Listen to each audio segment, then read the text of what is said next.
If you ever see a glowing blue lantern drifting across the ocean at night, don't follow it, because the man carrying it drowned years ago. Before we begin, hit follow, because these stories aren't just legends, they're warnings.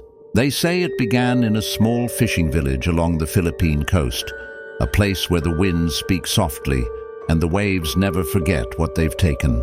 Every night, long after the boats have been pulled ashore and families are fast asleep, a blue lantern appears far out at sea.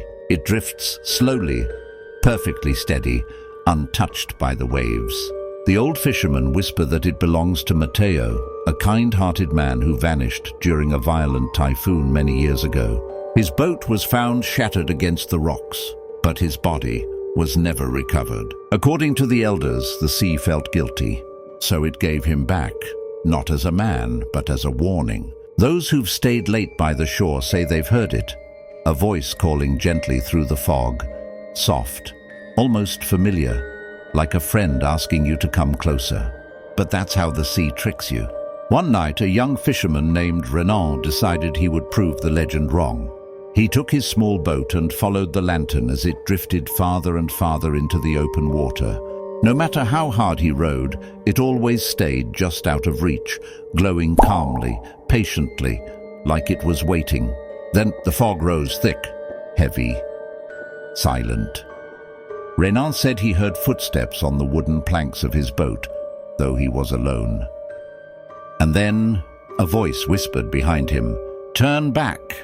He spun around and froze. There, standing at the edge of the boat, was the shadow of a fisherman, soaked, shivering, eyes glowing the same eerie blue as the lantern. Mateo, not angry, not vengeful, just tired.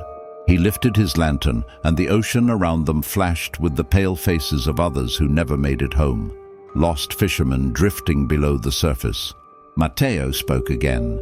"The sea doesn't want you yet, but it remembers everyone." With a cold gust of wind, the lantern dimmed, and suddenly Renan was alone in the middle of the ocean. No fog, no footsteps, and no sign of the ghost. He rowed back before sunrise, trembling, swearing the story was real. Since that night, not a single fisherman from that village sails after dark, because the lantern still appears, and it still calls to anyone foolish enough to follow. If you ever saw that blue lantern, would you follow it? Tell me in the comments, and hit follow for more chilling stories from around the world.